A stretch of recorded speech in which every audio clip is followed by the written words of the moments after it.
Hi there. In today's video, we're going to be going over some of the more basic and introductory components of Touchdesigner, specifically from the lens of a graphic designer, or potentially if you just want to recreate any of the popular effects that you've sort of been seeing floating around the internet.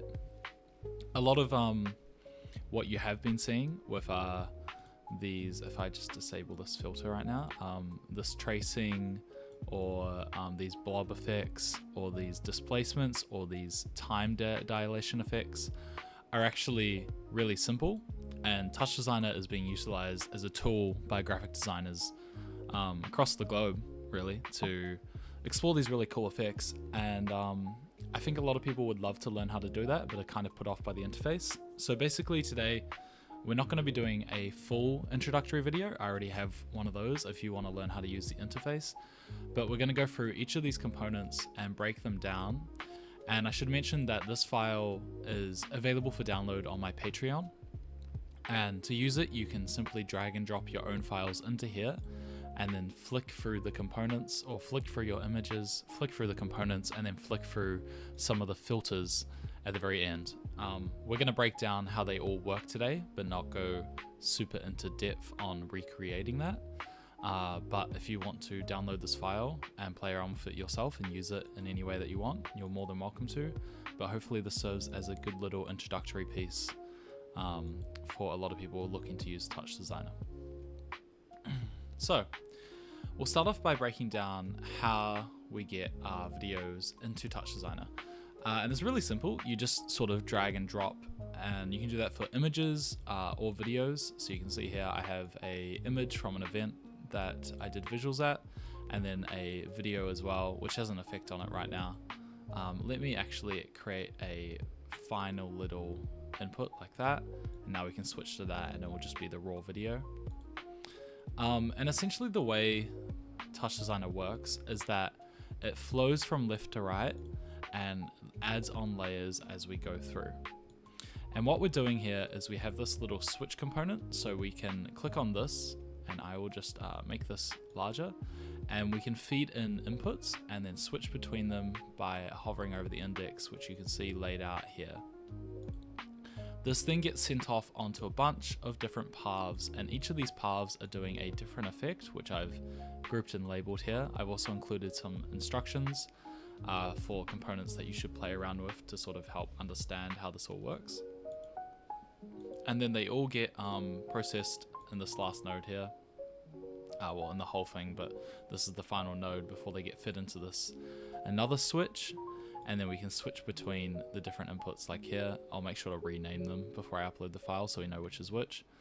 And then I have the same thing going on here with two different little effects. This one's not as complicated or built out as these, but we can also apply those effects with this switch here. And then this is the final out. I'm going to name this background, and then in fact type in here that you can press this blue button to toggle background. And then if you want to see what any of these nodes are doing along the way, you can also click this button here to preview it, like so. I also then have connected in a movie file out. You can dissect this yourself and learn how you record, but if you just want to use all the default parameters, you can just hit record like so, and it will start recording and outputting it to your same file path as where your file is saved. Awesome. So let's start by breaking down each of the effects that we have built up today. And the first of which is this sort of time displacement effect. And this will work better with a video. But what we can actually do is I have this noise component here which has movement to it, and I can copy and paste that and add that as one of the inputs. And now if I switch to this, we should be able to get some displacement going on,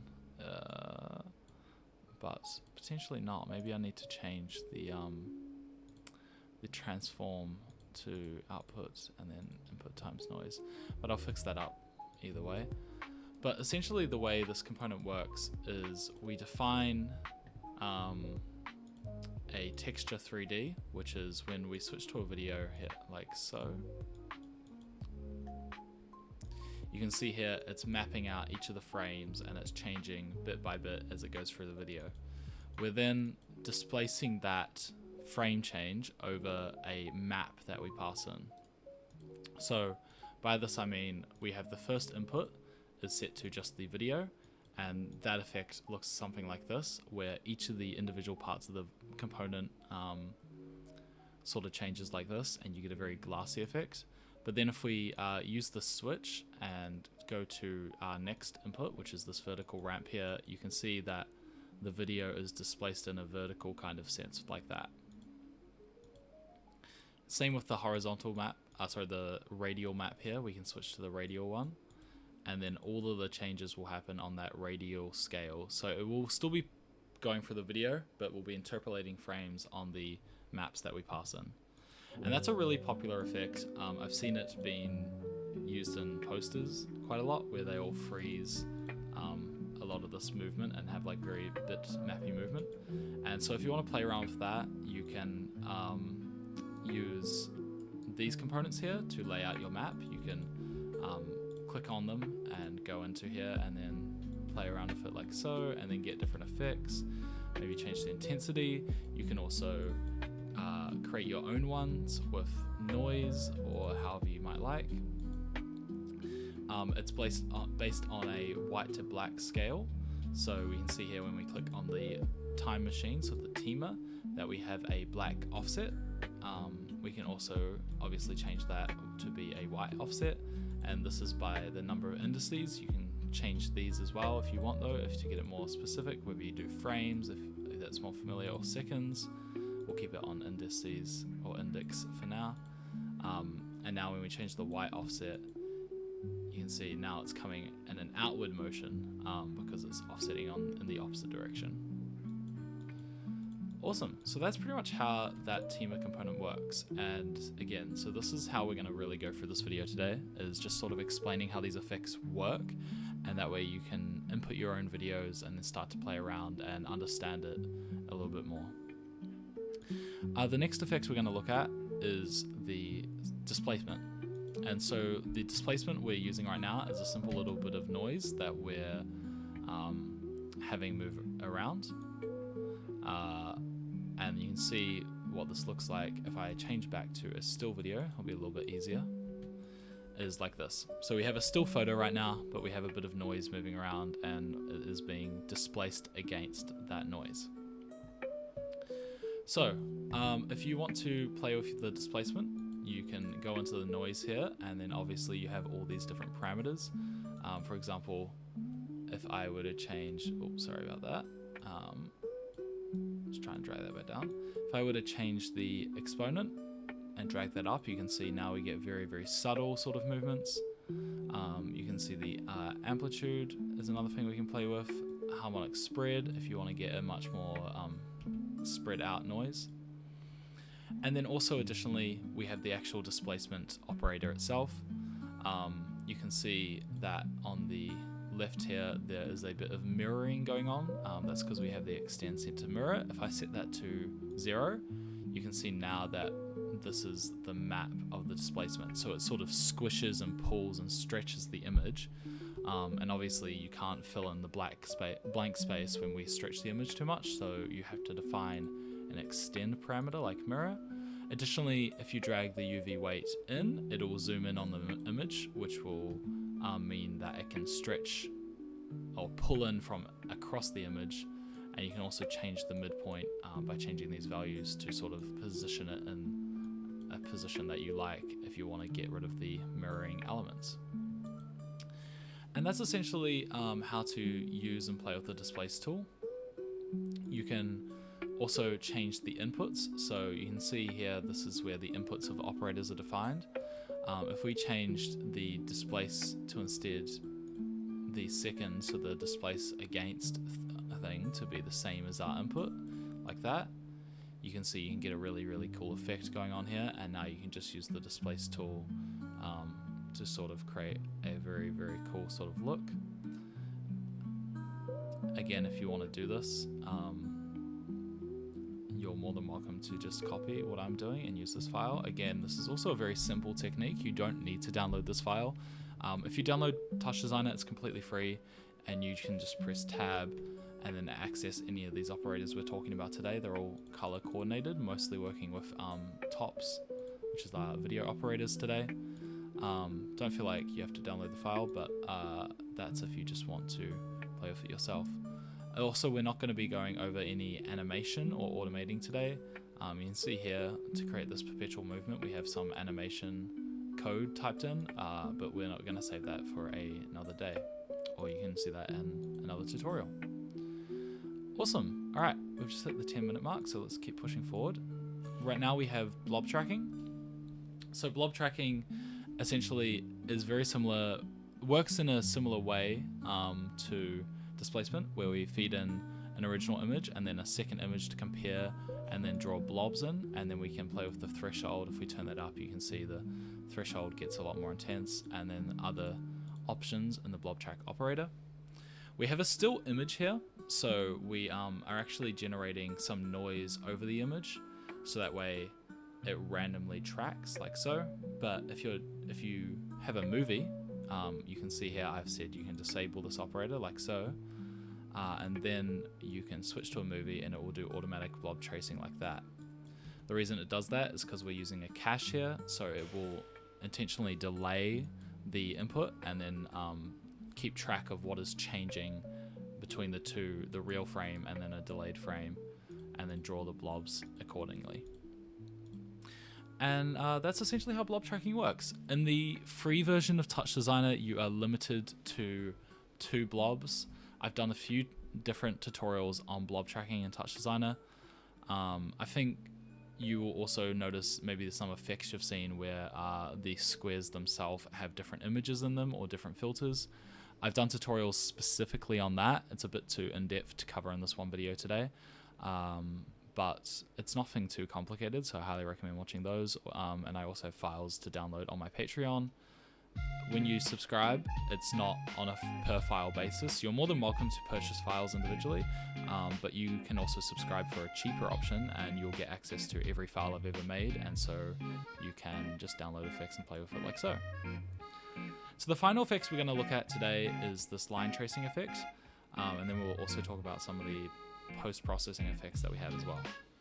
So this is by far the most complex one we're going to look at, because that is using a geometry comp, and then we need to render that out and then reapply it to the image. So you can see when I press play, the effect works like so. I've seen a few different variations of this. Fundamentally, they all use the same components. So to play around and get different kinds of looks, you can play with these nodes and, you know, find a look you like. This is a style I quite liked. It just traces the image and then adds a bit more of movement to it, and then they also fill back in afterwards. I thought that was quite cool, so I kept that. The way this works is you have a threshold here, which you can see now when we pull up and down a threshold, this defines where the lines are going to be drawn. You can also use an edge here if you want, but the threshold works just fine for what we're trying to do. You can see when I adjust it, how it adjusts in real time. This is then being converted to a trace operator, and then this to a particle, which does these sort of animations. So here in the particle elements, you can play around with different forces, and you can see you can get some very cool effects, like it trailing off to the right, or whatever you might like. So play around with that. Then we have a rendering component, geometry. You can pass in different materials or change the camera. I've set it to automatically line up with your video, no matter what it is that you pass in. But you might want to still play with a camera and then get some different effects. And then we're simply rendering it out like so, and then combining it with the original image here, and then feeding that out. This is a bit more of a more complicated operation, as like I said, we are having to actually render out something in a 3D space, which is not something most people realize is actually a 3D element that we can twist and play with. But that also means we can do some pretty cool things. We could extrude this out. We could play with the geometry and make it audio reactive and do very cool things. But obviously we just want to do something very simple today. And those are the 4 main components. If you want to combine any of these together, that is something you can stitch up on your own. It's pretty easy because obviously here are the final little null outputs. So you can literally just, for example, grab a composite operator and then drag them in like that, and then set the operation, for example, to add, and then you can see now we have blob tracing and line combined together. Now this isn't a tutorial meant to focus on that sort of thing.